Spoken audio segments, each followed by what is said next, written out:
encontramos en el conjunto arqueológico de Cástulo, con nosotros Marcelo Castro, director del conjunto, y os preguntaréis de qué vamos a hablar. Hablamos de Fuerte del Rey. ¿Por qué? Porque tenemos a Marcelo, que es la persona que hizo una tesis doctoral sobre las Atayuelas, que es de Fuerte del Rey, y tiene conocimiento de un yacimiento que hay allí. Marcelo, queremos que nos hables del yacimiento de Fuerte del Rey. Estoy encantado con esa posibilidad, aunque esté centrado en Cástulo, no dejo de mirar a Talayuela cada día, ¿no? Además lo tenemos aquí detrás, ¿no? Lo tenemos al fondo nuestro, en la línea del horizonte, al fondo está Talayuela. Es un sitio topográficamente relevante, de ahí viene el nombre de Atalaya o Pequeña Atalaya, que es a lo que hace referencia a Talayuela. Normalmente cuando pensamos en una atalaya pensamos en una torre, pero también ese topónimo lo vemos asociado a ciertos lugares que destacan, como lo hacen las torres en el paisaje, ¿no? Así que de ahí viene lo de las atalayas, que es como se conocen en el pueblo, o las atalayuelas, que es como aparece en los mapas. Lo del diminutivo será porque hay otras alturas todavía más grandes, no muy lejos de la atalaya. Es una ciudad de época ibérica y romana, que por el momento no tiene nombre y que tiene una larga historia, bastante similar a la de Cástulo. Sus orígenes están en la prehistoria, en el tercer milenio, incluso en Atalayuela, en sus laderas, hay evidencias de una ocupación más antigua que no reconocemos en Cástulo durante el Neolítico, por ejemplo. Y luego acabará desapareciendo en la Edad Media, como Cástulo también acabó desapareciendo en ese trance, en un contexto de crisis urbana que afectó a muchos otros sitios. Para mí es una ciudad importante porque es de mi pueblo, las cosas como son, ¿no? Hay otras muchas ciudades romanas, pero ninguna está en Fuerte del Rey, ¿no? Y somos herederos, hay una línea que nos une a quienes habitaron hace tanto tiempo la Atalayuela. En su día, el sitio que ahora mismo ocupa Fuerte del Rey sería una villa, una casa de campo, asociado dentro del territorio de Atalayuela. Y aquella era la ciudad principal. Cuando decayó la ciudad, pues digamos que los núcleos próximos, como García o Fuerte del Rey, pues, tuvieron cierta posibilidad de tener un protagonismo. ¿Tiene alguna conexión lo que es la zona de las Atalayuelas con Cástulo? Aparte de la evidente conexión visual que estamos viendo, yo estoy seguro que en esa época los de Atalayuela reconocían dónde estaba Cástulo y los de Cástulo dónde estaban Atalayuela. Y además las fortificaciones que conocemos de época ibérica, en Atalayuela concretamente, aquí también en Cástulo, tienen una cierta potencia, 6-7 metros.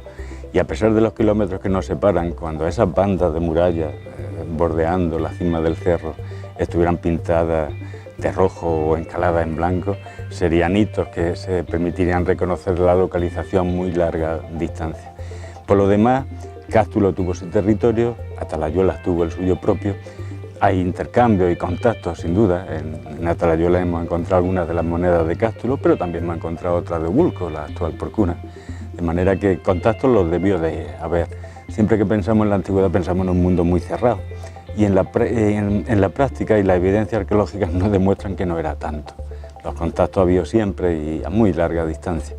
No evidentemente con el nivel de integración del mundo globalizado donde estamos ahora, pero siempre, la gente siempre se ha movido. Por lo visto en el Museo Provincial, ¿no?, hay algunas piezas que se han encontrado allí, ¿no? Sí, la que es más conocida para Fuerte del Rey, y me consta que es un reclamo de muchos museos hacia el Museo Provincial, el Museo de Jaén, es la llamada danza bastistana, es un hallazgo antiguo. Se publicó en Don Lope de Sosa y el hallazgo de algunos votos o ofrendas en un santuario localizado a las afueras de la ciudad de Atalayuela, en un sitio donde la gente del pueblo lo conoce como Los Oriondos. Y eso sabemos que es un relieve en caliza, una cosa muy sencilla, un relieve en caliza con una familia representada, que formaría parte de las ofrendas que se llevan al santuario, bien porque ya la progenie, los hijos han alcanzado una edad y dan gracias por haberlo sacado adelante, o bien porque precisamente tenían problemas y querían que la divinidad velara por ellos. Y luego también, bueno, muchas veces cuando vienen los críos, por ejemplo, de las escuelas, ¿no?, a la zona de Cástulo, también aparte de hablar de Cástulo, también le habláis de la zona de Puente Tabla, habláis también de Fuerte del Rey, ¿no? Es muy importante. Nosotros estamos concentrados cada uno en un sitio. Veníais de Castellar ahora. Pero en el fondo somos una red y nos tenemos que apoyar mutuamente. Pues el hecho de que alguien que venga a Cástulo se vaya sabiendo dónde está Atalayuela, o dónde está Martos, la ciudad romana, la colonia romana de Tusqui, o dónde está Jaén o Puente Tabla, o más cercano, Vejija, o los accidentes geográficos que nos rodean, es una manera desde Cástulo de mirar fuera. Y lo debemos hacer, porque sabemos que funcionamos mejor si nos apoyamos mutuamente, si empezamos a establecer una red de referencias mutuas, vamos a poder ofrecer un conocimiento más exacto a la gente y a implicarnos. Yo creo que también la grandeza de Cástulo es la que tú estás comentando, ¿no? La grandeza de Cástulo es todo lo que tiene también alrededor, ¿no? O sea, no solamente porque hay conocimiento de que hay algunos pueblos, por ejemplo, yo creo que en Villacarrillo, que había una fundición romana, y a través del río lo traían a Cástulo. Entonces, quiero decir que muchas veces a lo mejor Cástulo en ese momento era como una capital y donde los demás pueblos, bueno, pues digamos también casi trabajaban para Cástulo, ¿no? O sea, en diferentes puntos se trabajaba y todo se traía aquí, ¿no? Que donde estaba... Eso ocurre sobre todo en época ibérica, Cuando llega a Roma reconocen en esta región donde estamos un pueblo que ellos llaman Lauretania. Lauretania es la cuenca del Guadalimar, con lo que incluye toda Sierra Morena Oriental y un borde de la meseta. Ahí hay 15, 16 ciudades citadas como Lauretania. Eso no es una nación en los términos actuales, pero sí es un mundo que tiene una comunidad cultural y entre ellos lo que lo une son los santuarios, el de Castellar y el del Collado de los Jardines, ¿no? Los sitios donde la gente va de peregrinación y donde se reúnen de sitios distintos. En esa época, sin ser la capital de Lauretania, Cástulo es, vamos a dejarlo en la cabeza de Lauretania, la ciudad más importante. Y no está en el centro de ese país o de esa pequeña nación, sino que está justamente en la desembocadura. Digamos que si comparamos con un embudo Lauretania, una unidad hidrográfica, el tapón sería Cástulo. Todo ese mundo se conecta con el Bajo Guadalquivir a través de Cástulo. Y es muy importante porque Cástulo tiene el puerto en el río.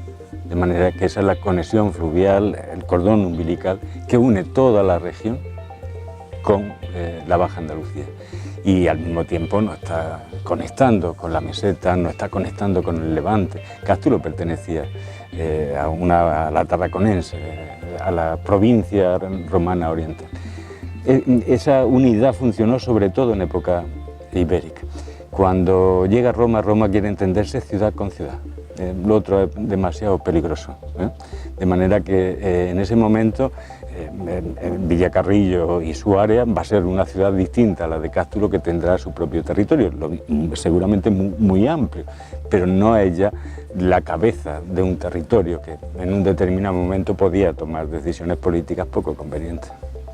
La verdad es que cuando se habla de Jaén se habla de ese mar de olivos, pero no se habla de lo que hay debajo de la tierra de Jaén, que yo creo que habrá pocas provincias en España que tengan esa riqueza debajo de la tierra, y que yo creo que igual que Cástulo se está sacando también, no solamente por conocer su cultura, conocer el pasado, sino también como un producto turístico, porque es que muchas veces pensamos que el producto turístico sí es la sierra, el producto turístico es el patrimonio, pero yo creo que hay un producto turístico muy importante en Jaén, que es el que está debajo de tierra, y que creo que se debería tomar en serio, excavar mucho más de lo que se está haciendo y sacarlo a la luz para venderlo, bueno, pues esa época ibero-romana que tenemos en Jaén. Sin duda la cultura tiene una dimensión económica, pero aunque lo dejáramos en la dimensión estrictamente cultural, eso ya es un valor.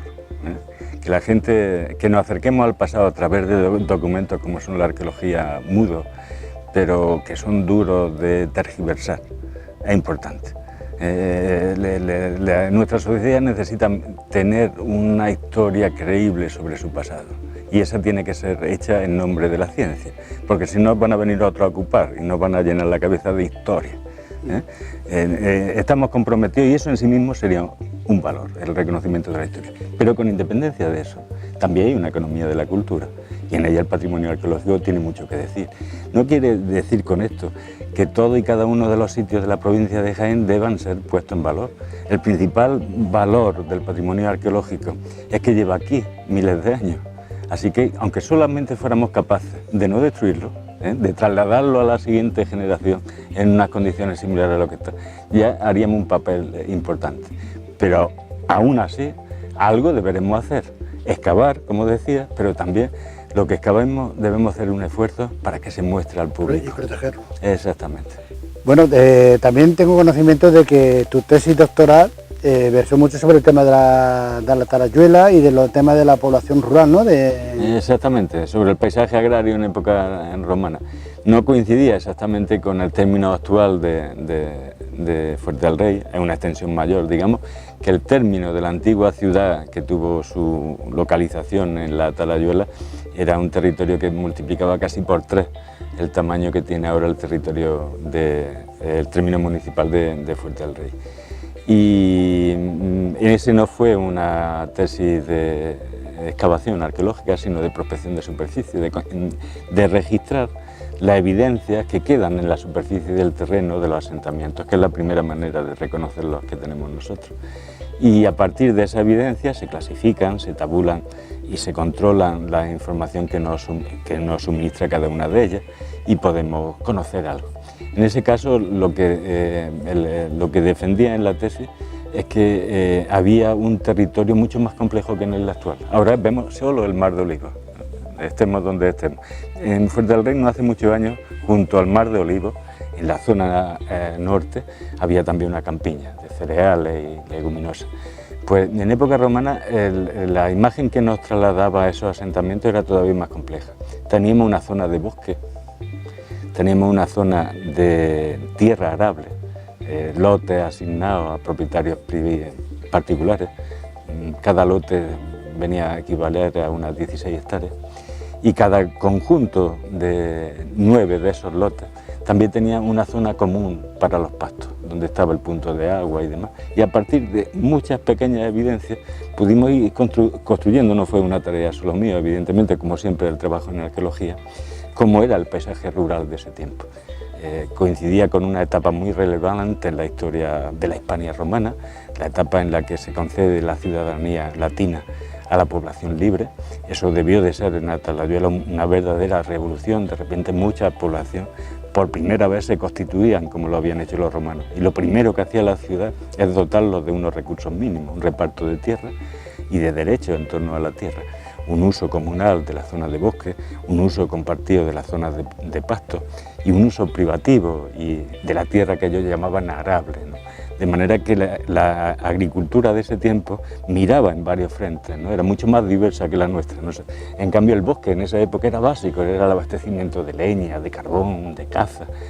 Ahora vamos al Amazonas, pero entonces la economía se movía en una escala mucho más local y lo pudimos ver cómo se organizaba en ese caso en una ciudad relativamente pequeña para época romana como es Talayuela, pero que tuvo su propio orden y cómo su territorio era defendido por una serie de torres situadas en los confines y que controlaban, no ya en términos militares, pero cosas tan simples como que el ganado del vecino no se te metiera en tu terreno. Cuando hablas de los estudios, vamos, en prospecciones superficiales, hablamos de restos de cerámica y cosas de estas. La cerámica es más frecuente, se puede encontrar algunos metales y demás, pero la cerámica es virtualmente indestructible y eso hace que sea lo que a nosotros nos sirve de referencia. A pesar de eso se le pueden sacar mucho partido. La cerámica, no toda, pero buena parte de ello podemos datarla en un periodo o en otro y algunas nos permiten saber si tenemos tejas, ladrillos, cómo es la cubierta, aunque no veamos la arquitectura concreta, que es otro dato importante. En general estos sitios eran muy modestos, eran la casa de un campesino en el campo. Y donde vivía permanentemente con independencia de que fuera a la ciudad a comprar, vender y como ciudadano a sus obligaciones políticas que las tuviera en su momento. Si nos hiciéramos una idea del pasado a partir de lo que nosotros encontramos en superficie o las propias excavaciones arqueológicas, parecería que esta gente no hace otra cosa que romper tajoletes y cerámica. Pero no, lo único que ocurre es que frente a otros materiales la cerámica tiene una perdurabilidad que no tienen los demás. Además, por ejemplo, de lo que es la cerámica ibérica y la romana, por ejemplo, también cuando es una cerámica, por ejemplo, que se utilizaba en las casas un poco más señoriales, la terra sigillata y tal, ahí muchas veces venía incluso el cuño, el sello, y eso te hacía que pudieras datar también incluso la época, ¿no? Efectivamente, para época romana la sigilata es un recurso estupendo porque se distinguen muchas clases de producciones, cada una se asigna un tiempo. Hay un tipo de producción, por ejemplo, que se está haciendo en los billares de Andújar, un tipo de terra sigilata, esa sería la vajilla de mesa que diríamos nosotros, que precisamente a finales del siglo I, en torno al año 70, por poner una referencia, que es cuando se concede la ciudadanía latina a la población libre, de repente todo el mundo la quiere. Y de ser una producción muy minoritaria se hace masiva, se adocena, se hace más, pero la reconocemos. Es la cerámica de mesa de esa época cuando todo el mundo quería tener una vajilla de mesa. Y eso se encuentra en Fuerte del Rey. Y eso es lo que aparece en esas casitas. Lo más noble que tiene son esas cerámicas de los domingos.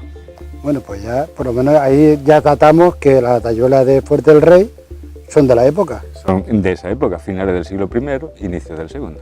Pues nada, pues muchísimas gracias, Marcelo. A vosotros.